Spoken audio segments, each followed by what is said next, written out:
우리가 살아가면서 우리가 의지하는 분들이 있습니다. 우리 가정에서는 아버지나 어머니를 의지합니다. 그래서 그분을 우리가 마음으로 늘 의지하고 믿고 삽니다. 그래서 어려울 때 격려를 주시고 용기를 주시고 우리에게 도움도 주시기도 하시고 그렇습니다. 그런데 그분이 어느 날 갑자기 세상을 뜨셔요. 그러면 굉장히 마음이 아프고 허전하고 서운합니다. 그 마음에 어떻게 하면 좋을까 그런 생각들을 많이 갖죠. 보면 우리가 어떤 사람은 직장이 아주 좋습니다. 그래가지고 직장을 믿고 아주 자신감 있게 얘기들을 잘합니다. 무슨 말을 잘해요. 그런데 어느 날 보니까 그렇게 믿고 큰소리 치면서 살았는데 직장에서 이제 그만두시면 좋겠습니다 하는 그런 통지를 받습니다. 그러면 그 사람이 아주 그 믿던 것이 무너지니까 굉장히 어렵고 힘든 일을 경험합니다. 근심하게 되지요. 제자들은 예수님을 아주 많이 믿고 따랐습니다. 사람들 예수님에게서부터 좋은 말씀도 많이 듣고 특별히 천국에 대한 말씀을 많이 들었어요. 많이 듣고 그리고 바리새인들이 공격해 올 때 그때 예수님이 딱 막으셔서 아주 그들에 대해서 대변해 주시기도 하시고 그리고 사람들이 많이 모여서 어려울 때 어떻게 처리할까 힘들 때 예수님께서 5,000명을 먹이는 일들도 하시고 그래서 제자들에게는 굉장히 그 사는 모든 삶에 예수님이 다 울타리가 되었습니다. 그래서 예수님만 계시면 좋은 거예요. 그렇게 믿고 의지하고 3년 동안 따라다녔는데 예수님 어느 날 말씀하십니다. 내가 너희를 떠나겠다고 말씀하세요. 떠난다고 말씀했어요. 이 제자들이 생각하니까 큰일 났어요. 예수님은 떠난다는 말씀을 무슨 의미로 얘기를 하셨냐면 내가 너희를 위하여서 이제 모든 짐을 지고 십자가에서 죽는다 하는 그런 의미로 내가 너희를 떠난다 이렇게 말씀하셨습니다. 그 떠난다는 말을 제자들은 잘 모르고 이제 그 무슨 의미로 말씀하셨나 그랬죠. 그때 바리새인들에게 예수님이 떠난다는 말씀을 하셨을 때에 아니 예수님이 어디로 가려는가 어디 휴양 갔다 오시려는가 쉬러 갔다 오려는가 그렇게 바리새인들은 많이 생각을 했어요. 그때 베드로도 예수님에 대해서 내가 너희를 떠난다 그러니까 예수님 어디 가십니까? 어디 가시냐고 물었습니다. 그때 예수님께서 베드로가 그렇게 질문을 하는 것을 듣고 예수님 말씀합니다. 야 베드로야 네가 내가 지금 떠난다는 말을 듣고 네가 너하고 같이 네가 나 가는 데를 따라올 수가 없어. 왜 그러냐면 예수님 마음속에는 지금 무슨 생각이에요? 십자가에 죽는 길이거든. 그러니까 베드로에게 하시는 말씀이 어디 가십니까? 그렇게 물을 때 네가 지금은 나를 따라올 수가 없어. 올 수가 없어. 그렇지만 훗날에는 네가 나를 따라올게 될 거다. 그런 얘기를 하세요. 실제로 그래서 베드로도 나중에 예수님 뒤를 따라갑니다. 뒤를 따라가서 십자가에 죽지요. 십자가에 죽는데 예수님은 거꾸로 옳게 십자가에 매달렸는데 내가 어떻게 똑같이 옳게 매달리느냐. 그래서 예수님은 베드로는 거꾸로 십자가에 매달려 죽습니다. 말할 때 그랬지. 그런데 그때 예수님이 떠나간다. 그러니까 그럼 내가 예수님 따라가죠. 막 이렇게 하는 거예요. 난 목숨 버리고 예수님 따라가겠습니다. 이렇게 얘기를 베드로가 했습니다. 예수님이 떠난다고 하는 것은 그런 건데 예수님이 떠나신다는 말을 듣고 아주 제자들은 상당히 염려스러운 마음에 빠졌습니다. 예수님이 십자가를 지고 십자가는 말씀을 안 하시지만 내가 간다. 그렇게 그런 거죠. 예수님이 없는 제자들의 상황 이걸 생각해 봅니다. 제자들이 지금 무슨 말씀을 물어보려면 제자들하고 같이 있으니까 예수님한테 쉽게 물어봤습니다. 예수님 그게 무슨 뜻이에요? 그게 농부들이 씨를 뿌리는 얘기를 했는데 길값밭, 돌짝밭, 가시밭 이럴 때 그게 무슨 의미예요? 하고 물어봤다고요. 쉽게 물어봤어요. 근데 이제 물어볼 사람이 없는 거예요. 예수님이 가시면 물어볼 수도 없고 그런 일들에 대해서 가르쳐 줄 사람도 없고 그렇게 되는 거죠. 특별히 바리새인들은 예수님을 만나면 막 공격했거든요. 그런데 그 바리새인들이 만약에 예수님이 안 계실 때 자기들을 공격하면 어떻게 방어할 방법이 없어요. 그래 큰일 났단 말이죠. 그래서 또 예수님이 가신다는데 이제 언제 가실라는지도 모르니까 이제 이분이 떠나신다는데 어떻게 할까? 잘 가시라고 할까? 어떻게 가시면 안 된다고 그럴까? 어떻게 대하면 좋을까? 그런 생각을 합니다. 물어볼 사람도 없고 또 가르쳐 줄 사람도 없고 공격했을 때 예수님이 방어해서 울타리가 됐는데 방어해 주실 분도 없고 가신다는 분에 대해서 어떻게 대하면 좋을까 이런 생각을 마음에 했어요. 제자들이 마음이 뒤숭숭한 거예요. 그때 예수님이 하신 말씀이 주신 말씀이 뭐냐면 너희는 마음에 근심하지 말라. 내가 간다고 근심하지 마. 하나님을 믿으니 또 나를 믿으라 그랬어요. 예수님이 제자들에게 이런 말씀을 하시는 것은 예수님의 생각에는 예수님이 십자가에 죽으시는데 그 죽으시는 것으로 끝장이다. 그 끝장이 아니기 때문에 그러신 거예요. 예수님이 지금 십자가에 죽으신다고 이렇게 하시는 것, 떠난다고 하는 것은 하나님이 모든 사람의 죄를 대신 지고 네가 십자가에 죽어야 한다. 그게 아버지의 뜻이에요. 하나님 아버지의 뜻. 그래서 그 십자가를 지려고 예수님을 보내셨거든. 그러니까 예수님은 그 십자가를 지는 것이 아버지의 뜻입니다. 그래서 제자들을 떠나야 돼요. 예수님은 제자를 떠나야 된다고. 그 떠나는 것이 아버지의 뜻이에요. 하나님께서는 이미 사람들에게 약속하시기를 아들을 보내서 너희를 위하여 죄짐을 대속하는 아들을 보내겠다고 이미 구약 성경에서 수백 번 예언을 해놨습니다. 그걸 다 예언을 했어요. 그래서 그 하나님 아버지께서 언약하신 그 약속을 이루려면 예수님이 제자들을 떠나야 합니다. 그건 죽음을 말하는 거예요. 그래서 예수님은 그래서 그러니까 너무 걱정하지 마. 아버지의 뜻으로 나는 가는 거야. 그렇지만 너는 너무 걱정하지 말라고. 날 믿어. 이렇게 예수님 위로의 말씀을 주시는 것이에요. 그런 거지요. 예수님은 또 말씀하십니다. 그런 기회, 또 다음 기회에 되면 예수님 말씀하시는 게 내가 너희를 떠나고 그 다음에 성령을 보내줄 테니까 성령이 와서 나와 똑같은 일을 너희에게 할 것이고 너희와 항상 늘 같이 있을 거야. 나는 육체로 있으니까 너희를 떠나서 같이 있지 못하지만 이제 성령님이 오시면 너희와 늘 똑같이 같이 있을 거야. 그것이 너희에게는 축복이라고. 그것이 더 좋아. 그 예수님 말씀하시는 거야. 이렇게 그 백성 제자들에게 말씀해 주십니다. 나는 가서 너희들이 있을 집을 마련하고 오겠다. 그 마련한다는 게 뭘까? 이런 거예요. 마련. 아버지 집에는 그럼 예수님이 아버지한테 죽고 부활하셔서 아버지한테 가시면 그때부터 천국에 있을 집을 마련하실까? 그건 아니에요. 이미 하나님 아버지는 우리가 가면 있을 집을 다 마련해 놨다고요. 마치 이런 것과 같은 거예요. 어떤 가정에 경제적인 여유가 있는 가정이 있습니다. 아버지가 사업을 잘 해서가지고 경제적인 여유가 있어요. 그래서 여름에 휴양차 갈 수 있는 집들을 몇 군데 다 마련해 놨어.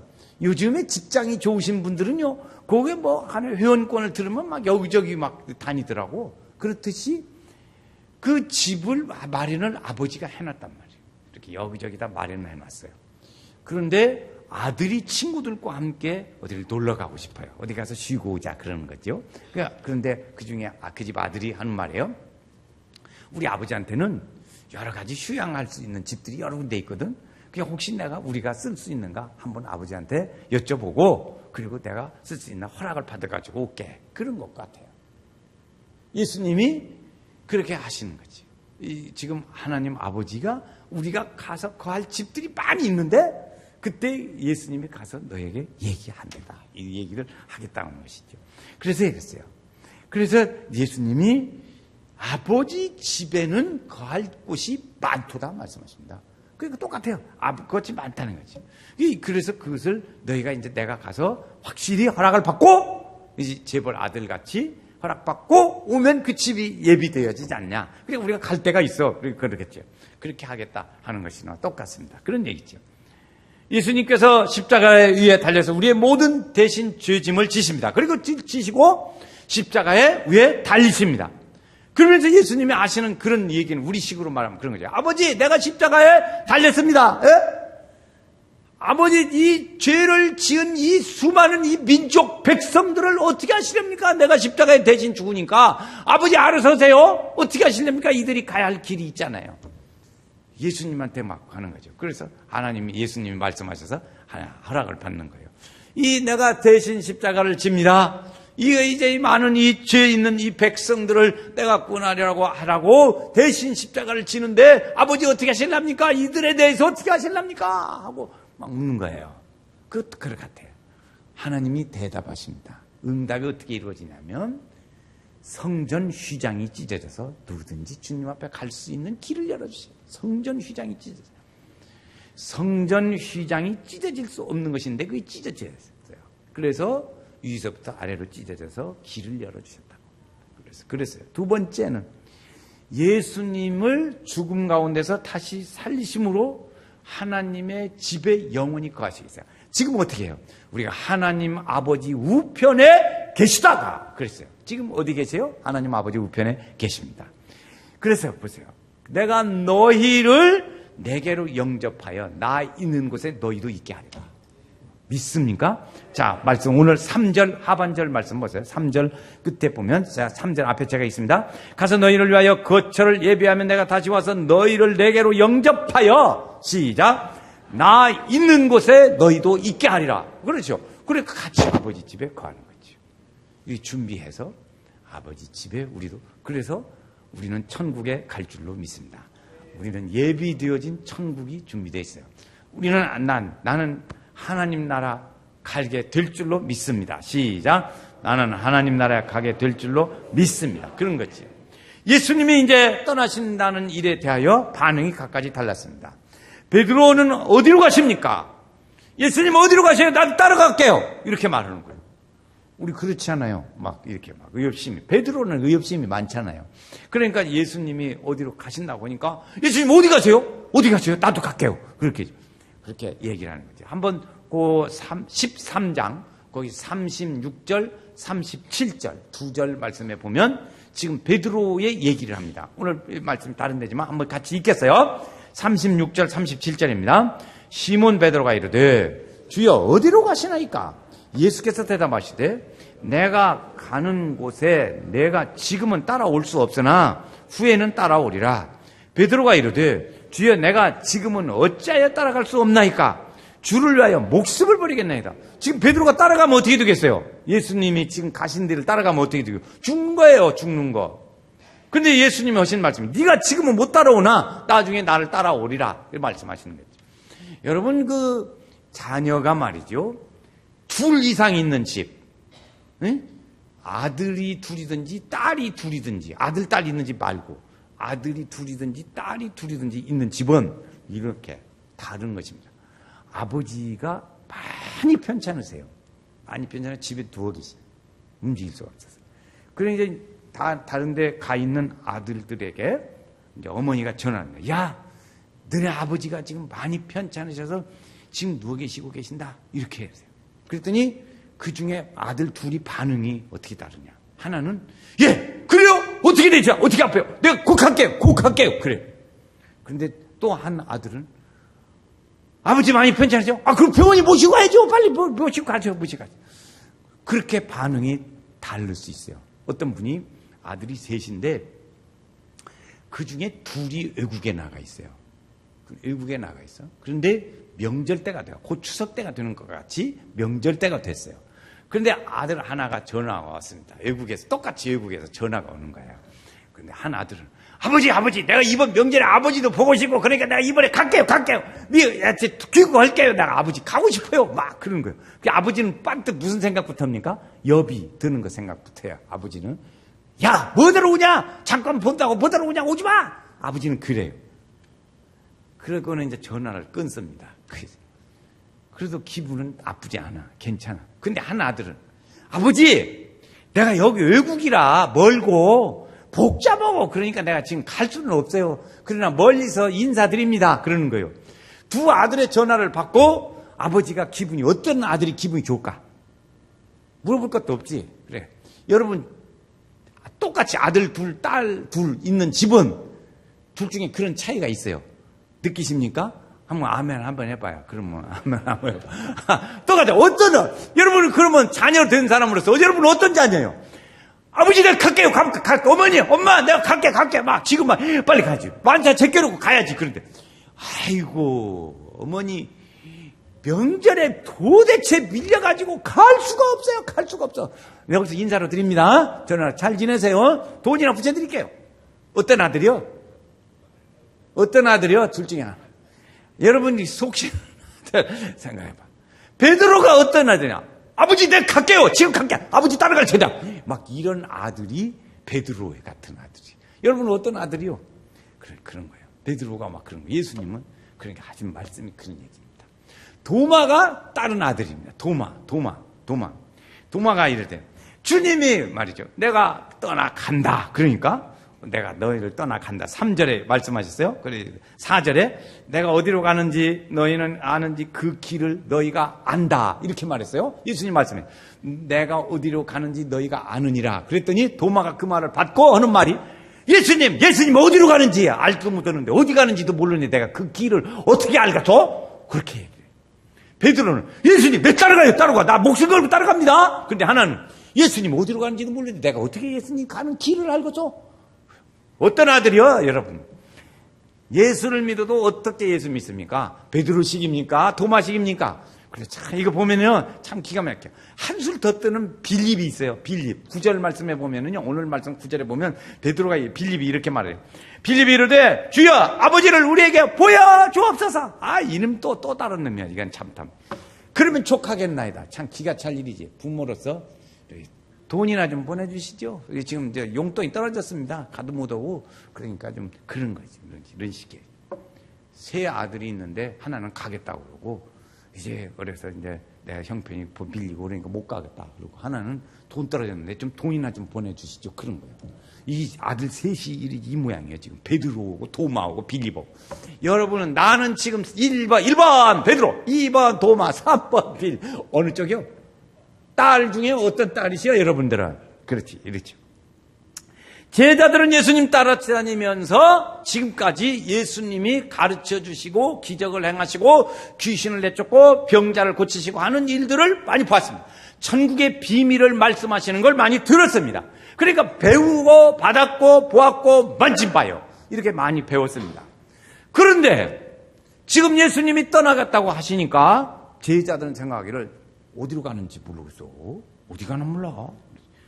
무엇 때문에 떠난다고 그러는지, 무엇 때문에 죽는지, 이걸 제자들은 지금 제자들이 헷갈리는 거예요. 예수님과 함께 제자들은 예루살렘에 왔습니다. 지금 무슨 예루살렘에 와서 어떤 일이 일어날지, 어떤 일이, 사건이 터질지 지금 제자들이 잘 모르고 있는 거예요. 예수님은 지금 죽음이 가까이 와 있어요. 이제 며칠만 날 새면 성찬식하고 그리고 겟세마네 동산에 기도하다가 붙잡히시고 십자가에 죽으시고 그렇게 되는 거예요. 그래서 지금 며칠 안 남았다고. 그런데 바로 이 앞에 제자들은 지금 앉아가지고 예수님한테 그런 말도 다 듣고 했는데 몰라. 지금 잘 모르고 있어요.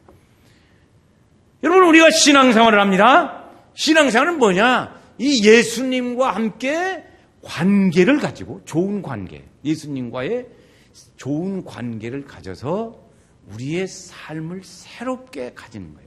지금까지 살아온 것과는 다르게 살아가는 것, 그것이 신앙의 목표입니다. 신앙의 목표는 뭐냐? 우리가 다시 말해요. 하나님과의 좋은 관계를 가져서 지금까지 살아온 방법과는 좀 다르게 사는 거예요. 이것이 신앙의 목표예요. 목적이 뭐냐? 단순히 그래서 우리가 하나님을 알거나 또는 단순히 예배당에 와서 잠깐 예배 드리고 가는 그것으로 되는 게 아니라고요. 그것이 아니에요. 그걸 의미하는 게 아니에요. 바른 관계를 가져서 주님과 교제를 하고 주님을 닮아가고 다른 사람 되는 거예요. 다른 사람. 지금까지 살던 방식대로 그대로 사는 게 아니고 그 살지를 않고 바꿔지는 삶으로 사는 거예요. 이것이 은혜요. 하나님을 발견한 사람입니다. 하나님이 나를 알고 계시고 나를 하나님이 사랑하시고 하나님이 나를 인도하시는 거예요. 이것이 우리의 신앙을 가진 목표라고요. 그런데 적당히 와서 예배 드리는 것이고 그렇게 하면 안 돼요. 정말 내가 예수를 알고 예수를 믿고 믿음 생활을 하면서 가는 것이다. 이렇게 할 때 하나님과의 그런 관계를 통해서 내가 전에하고는 좀 다른 삶을 사는 거예요. 저는 다른 삶을 살고 하나님이 내 안에 오셔서 자기 일을 하시고 우리 길을 가르쳐주고 이렇게 인도해 주시는 일. 그렇게 사는 것이 우리 신앙생활의 목표라고요. 목표. 그 언제부터? 그러면 그런 하나님을 언제부터 발견하냐 하는 거예요. 그것은 몇 가지 단계가 있어요. 그 첫 번째가 뭐냐면 내가 하나님 앞에서 내 속에 죄성이 있다는 것을 느끼기를 시작해요. 1번이 첫 번째가 죄성을 느껴요. 그래서 죄성이 있기 때문에 죄를 짓는 일이 있으면 내가 그걸 좋아해요. 불순종하는 일들이 있으면 불순종하는 일을 좋아해요. 그래서 죄성이 있어서 자꾸 죄를 져요. 그래서 내가 추악한 사람이다. 두 번째가 추악한 사람이라는 것을 아는 거예요. 첫 번째는 죄성이 있다는 것을 아는 거고, 두 번째는 내가 추악한 사람이라는 것을 아는 거예요. 그래서 내가 하나님 앞에 세 번째 단계는 하나님, 내가 죄인입니다. 나는 부족한 사람입니다. 이것을 깨닫고 이야기하는 거예요. 이 세 단계를 거칠 때 그때 변화된 새로운 삶을 살게 돼요. 죄성이 있다는 것을 알고 나는 참 죄인의 모습이라는 것을 느끼고 그것을 고백하고 나아가는 거예요. 십자가를, 그래서 그 다음 단계가 뭐냐면 십자가를 붙드는 거예요. 오, 주 없이 살 수 없네. 오직 주님만 사랑하네. 오, 주 없이 살 수 없네. 오직 주님만 사랑하네. 그렇게 되는 단계, 네 번째 단계. 그래서 그때 될 때 주님을 붙잡고 살기 시작할 때 내 삶은 전환이 됩니다. 변해요. 그런 과정을 거쳐야 돼. 이것이 믿음의 사람입니다. 자, 믿음의 목표는 다시 요약합니다. 이 부분이 중요해요. 믿음의 목표는 내가 죄성을 알고 내가 추악한 죄인인 것을 알고, 두 번째 단계, 세 번째 단계, 그것을 고백하고, 주님 앞에 내가 그런 사람입니다 하고 알아요. 그래서 네 번째 단계에 십자가를 붙드는 거예요. 십자가를 붙을 때 오직 주님밖에 없다는 것을 알고 붙잡을 때 내 삶이 전환점이 오기 시작을 합니다. 그래서 그분이 나를 깨끗하게 해주시기도 하고 그분에 의해서 내가 은혜 가운데 거하기 시작을 하는 거예요. 은혜 받았다는 것은 뭐냐면 요 앞에 단계를 아는 거예요. 그걸 절실히 느끼는 거예요. 절실히 느끼는 게 은혜를 받은 단계예요. 내가 은혜를 받고 내가 성령 충만하고 그런다. 그것은 뭐냐면 그런 죄성이 있고 죄인의 모습이고 죄를 고백하는 단계를 알게 될 때, 그때 내가 하나님의 은혜를 받는 삶이 되는 거예요. 이렇게 하면 이제 목표가 분명히 서지죠. 주님을 위해 살고 주의 뜻을 따라 살고 주와 동행하며 살고 그의 뜻을 따라 주와 동행하면 영생 복락을 누리겠네. 새로운 삶을 사는 거예요. 그래, 새로운 삶을. 나 이제 주님의 새 생명 얻은 몸, 옛것은 지나고 새 사람이로다. 그걸 바꾸는 거예요. 바꾸는 거예요. 그러면 이 우리의 신앙의 방법을 어떻게 살아가는 거냐 하는 것이죠. 어떻게 살아가는 거냐. 우리가 아브라함을 봅니다. 아브라함이라는 사람이 있어요. 아브라함 사람은 자신의 공로를 쌓는 데는 별 노력하지 않았어요. 그러지 않고 하나님만 믿고 살았어요. 아브라함은 자기의 가는 길이 하나님이 어딘지도 모르고 하란이라는 자기의 그런 고센, 자기가 원래 살던 동네에서 가나안 땅으로 가라는 데는 원래는 그 가나안으로 가라는 말도 안 하시고 그냥 가라 그랬어요, 하나님이. 그런데 갈 바를 알지 모르고 아브라함은 갔다 그랬습니다. 갈 바를 알지 모르고 갔어요. 그래서 그 하나님을 모르고 그냥 따라갔어요. 하나님과 함께 그냥 사는 거, 가는 거예요, 이렇게 쫄쫄쫄쫄쫄쫄. 그러니까 가는 길이 불투명하고 불가능해 보이더라도 하나님을 떠나지 않았어요. 아브라함. 하나님만 의지하고 살았어요. 이것이 그게 믿음입니다. 이게 믿음이에요. 갈 바를 알지 못하고 상황이 좀 좋지 않더라도 하나님을 떠나지 않았어요. 이게 아브라함의 믿음이라고. 우리는 조금 불편하면 나 좀 이 정리 좀 하고 그 다음에 교회 나갈게요 하고 쉰다고요. 저번에 만나니까 어떤 분은 보니까 8년 쉬고 있다대. 방학을 하는데 8년째래. 8년 오는 방학은 나 처음 봐요. 그런데 이래 그렇지요. 다윗이라는 사람도 다른 사람의 부인하고 간음죄를 졌다고요. 그것을 알고 하나님의 종이 와서 당신이 그런 죄를 졌다고 그러니까 그때부터 회개를 하기 시작합니다. 큰 죄를 짓고 난 후에 하나님 앞에 나는 죄인입니다. 그걸 솔직하게 고백을 하고 이 죄를 용서해 달라고. 그래서 그 죄 지었던 모습을 많이 가슴 아파한 시가 시편 51편의 말씀입니다. 그래서 가슴 아파했어요. 오늘 우리는 어쩌냐? 우리는 별로 죄에 대해서 느끼지를 잘 않습니다. 죄에 대해서 잘 느끼지를 않아요. 나는 그래도 이렇게 이만하면 됐지. 11조 생활도 하고 교회 있고 오늘도 예배당 갔다 왔다고. 교회도 예배드리러 갔다 왔어. 다녀왔지. 그리고 내가 주일날 저녁 예배도 가고 낮에는 또 낮 예배 교인이라면 그래서 손가락하고 5번째니까 그렇지만 그래도 나 저녁 예배도 갔다 왔다고. 그러면 4번째는 되는 거야. 나 밑에도 있다고 나보다 모든 사람도. 그래서 자기 위안을 받아요. 자기 의의를 가진다고요. 그러한 마음이 우리의 신앙을 마취시킨다 그러네. 마취시키. 어느 책에 보니까 그랬더라고요. 그런 사람이 그러지 말 중에. 그런 생각들이 우리의 마음을 마취시켜가지고 그 죄에 대한 생각을 별로 가지지 않게 한다는 거죠. 그래서 그 허물에 대한 주님 앞에 고백하는 일이 별로 없다는 거죠. 신앙 고백이죠. 그런데 이런 일을 우리가 봅니다. 어느 아버지가 책을 읽어요. 책을 읽는데 그 책을 보니까 자기의 죄된 모습을 알 수 있게 돼요. 자기 죄된 모습이 알 수 있게 돼요. 그래서 자기 모습하고 너무나 이 책을 보니까 똑같은 거예요. 그래서 자기 모습을 막 얘기해 놓은 것 같아요. 책에 다 써진 것이 보니까. 그래서 그 책을 읽으면서 눈물이 나요. 그 책을 읽으면서 울고 또 울고 계속 우는 거야. 그 눈물을 닦아가면서 책을 계속 봐요. 그 감동이 되니까. 그런데 그 내용을 아버지의 마음을 모르는 가족들은 어떻게 생각하냐. 요즘에 우리 아버지가 요새 많이 피곤해. 이게 많이 피곤해가지고 아마 신경이 많이 예민해진 것 같아, 우리 아버지가. 그래서 아버지가 예민하니까 좀 이제 좀 잠도 좀 많이 주무시고 쉬시면 될 거야. 그렇게 가족은 생각해요. 그런데 그런 말들에 대해서 이 아버지는 아무 생각이 안 돼요. 오히려 그 책을 계속 읽으면서 마음에 자기의 모습이 하나님 앞에 너무나도 연약한 모습이라는 것을 보고 자기 자신에 대해서 탄식하고 그 눈물이 그치지를 않는 거예요. 이 아버지는 계속해서 그 책을 보고 싶어요. 눈물이 그치지 한없이 하나님 앞에 자신의 모습이 드러납니다. 이 영성의 방법은 십자가 앞에 우리의 죄인을 나를 죄인이라고 하는 것을 인정하고 믿는 것이에요. 그래서 예수님이 찔린 것은 나 때문이고 예수님이 고생하시는 것은 나 때문이고 이렇게 생각할 때 그때 하나님과의 관계를 통해서 내가 방향을 바꿀 수 있게 됩니다. 방향을 바꿀 수 있게 되는 거예요. 예수를 우리가 믿고 난 후에 다 예수를 믿습니다. 한번 예수님을 구세주로 믿습니다. 우리는 한번 가시에요. 예수님은 나의 구세주십니다. 같이 해보겠습니다. 시작. 예수님은 나의 구세주십니다. 다시 해요. 예수님은 나의 구세주십니다. 이렇게 예수를 믿고 나면 어떻게 하냐? 주님 떠나면 안 돼요. 절대로 주님 떠나면 나는 주님을 떠나지 않으리라. 시작. 나는 주님을 떠나지 않으리라.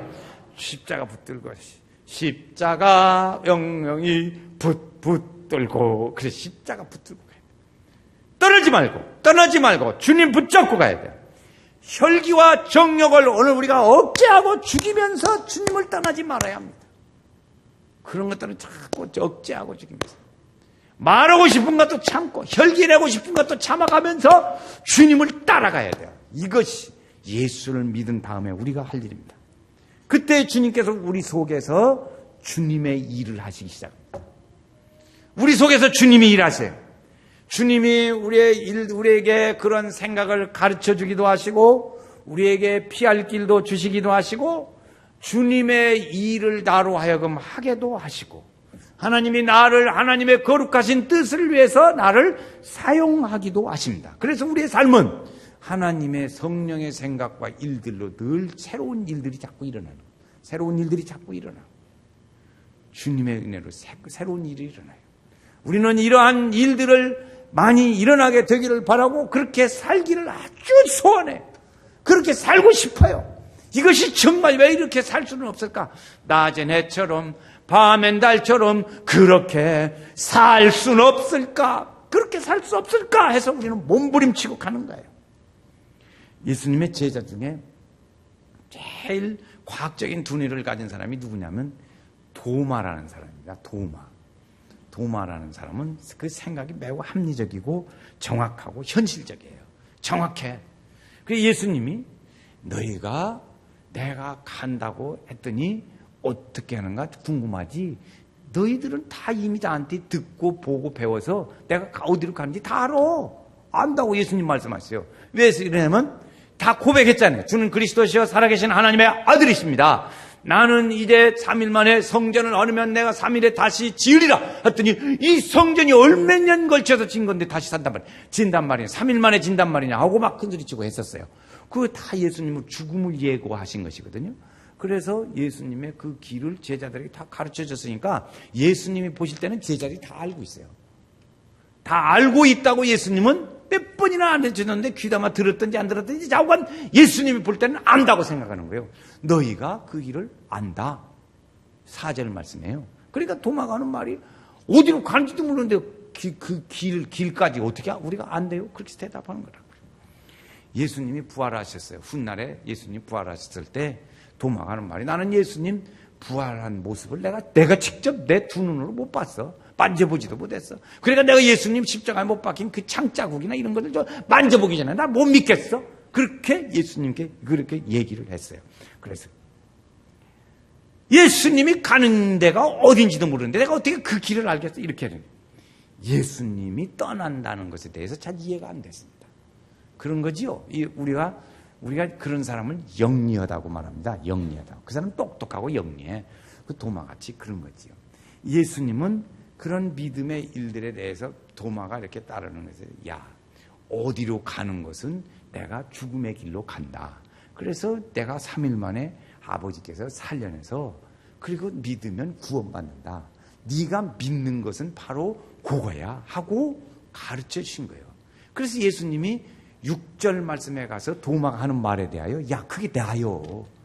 어디로 가는지도 모르는데 그게 나라니까. 내가 길이 되고 생명도 되고 진리도 된다. 내가 그 길이야. 6절 말씀 다 외우죠. 예수께서 가라사대 시작. 이르시되 내가 곧 길이요 진리요 생명이니 나로 말미암지 않고는 아버지께로 올 자가 없다. 도마가 그렇게 말하는 데서 너희가 다 나 가는 줄 알잖아. 너 이미 들어서 알지? 그러니까 우리 모르대요? 이렇게 말하니까 그게 나라고. 나야. 예수님이 확실하게 말씀하셔요. 내가 목표야. 예수님께서 내가 지금은 육체로 있다. 그러나 죽음으로 인해서 내가 너희를 잠시 동안 떠나 있을 거야. 그렇지만 성령님을 보내서 오심으로 인해 가지고 너희와 똑같이 내가 계속 있을 거라고. 계속 있을 거야. 그게 누구야? 나라고. 나. 예수님 말씀하시는 거예요. 이것이. 그게 길이라는 거예요. 길. 살아왔던 길과는 예수님의 그 길은 우리가 지금까지 살아온 길과는 좀 다른 길이죠. 다른 길. 그래서 하나님의 뜻에 복종하고 하나님의 능력으로 사는 게 그게 길이에요. 하나님의 길. 주께서 내 영으로 내 안에 사셔서 우리에게 의와 평강과 희락으로 주시는 것이 그게 주님의 우리의 길이에요. 우리에게 주시는 길. 주 안에 있는 그 자체로 우리는 좋아요. 이것이 주님의 길이에요. 우리는 주님 안에 사는 그 길로 가는 거예요. 주님 우리에게 뭐라고 또 말씀하셨어요? 진리라고 말씀했어요. 그 생명이에요. 진리는 생명이에요. 말씀을 들을 때 우리는 그 진리의 말씀을 듣고 하나님의 생명을 얻게 되는 거예요. 보고 들은 것을 믿도록 증거해 주시는 일을 합니다. 진리는 증거해 주죠. 그것이 구원이에요. 오늘 우리가 말씀을 통해서 내 영혼이 충격을 받고 내 영혼이 새로워지고 거듭나고 이렇게 믿음으로 주님을 바라보고 사는 거예요. 이게 진리예요. 주님은 우리에게 뭐라고 그래요? 내가 근데 생명이다. 하나님의 영원한 생명을 우리가 믿으면 가지게 되는 거예요. 주님의 성령이 우리 안에 것이에요. 내 영혼에 성령 하나님이 오시옵소서. 주의 영이 오시고 주님이 내 안에 너희가 내 안에 내가 주님 안에 함께 있으면 주님이 함께 계셔서 우리는 하나님의 영하는 생명을 우리 속에 지니고 있어요. 아들이 있는 자에게는 생명이 있다고 말씀하셨죠. 그래서 이 우리의 생명이 이 신앙의 목적이에요. 그래서 그의 뒤를 따라가는 거예요. 쭉 하나님과의 좋은 관계를 잘 가져서 그 관계 속에서 하나님과 사는 거죠. 영생은 참 하나님과 그가 보내신 자 예수 그리스도라는 거예요. 지난번에 우리가 외웠어요. 요한복음 17장 3절 말씀. 영생이 뭐냐? 시작. 영생은 곧 유일하신 참 하나님과. 지난번에 공부를 잘 안 하신 분들은 지금 깜깜하고 잘하신 분은 기억을 되살려서 알 거예요. 자, 어떻게 뭐예요? 영생은 곧 요한복음 17장 3절. 영생은 곧 유일하신 참 하나님과 그가 보내신 자 예수 그리스도를 아는 것입니다. 성가대는 눈치가 빨라가지고 입을 따싹따싹 하는 마음 잘했죠. 그래서 지냈죠. 여기는 깜깜해요. 그랬죠. 자, 영생이 뭐예요? 참 하나님과 그의 보내신 자 예수 그리스도를 아는 거예요. 그것이 믿는 거지요. 믿는 거. 이것이에요. 그래서 우리는 길이요, 하나님께로 가는 영원한 생명의 길, 삶의 길, 방향을 바꿔서 주님과 함께 가는 길, 주의 말씀을 듣고 깨달아 알아서 그 생명의 길로 사는 믿음의 진리, 우리를 영혼을 새롭게 하는 은혜의 진리, 내 영혼이 그의 말씀으로 충격을 받고 새롭게 되어져 가는 진리, 이거 생명, 하나님의 생명을 지니고 사는 사람, 이것이 하나님의 거룩한 영이 내 속에 들어와 계시고 그를 아는 영생을 얻는 믿음의 사람, 이것이 주님이 내가 그 사람이다 이렇게 말씀하십니다. 그렇죠. 오늘 우리는 한번 요한복음 14장 6절 오늘 말씀 다시 한번 외워보겠어요. 시작. 예수께서 이르시되 내가 곧 길이요 진리요 생명이니 나로 말미암지 않고는 아버지께로 올 자가 없다고 말씀, 없느니라. 이렇게 주님의 말씀이에요. 오늘 이 예수님을 목표요 방법이요 길을 따라가는 그 예수 그리스도, 그분을 우리가 잘 모시고 살 때 우리 성도들에게 하나님의 귀하신 축복과 사랑이 함께 하시기를 주의 이름으로 축원합니다.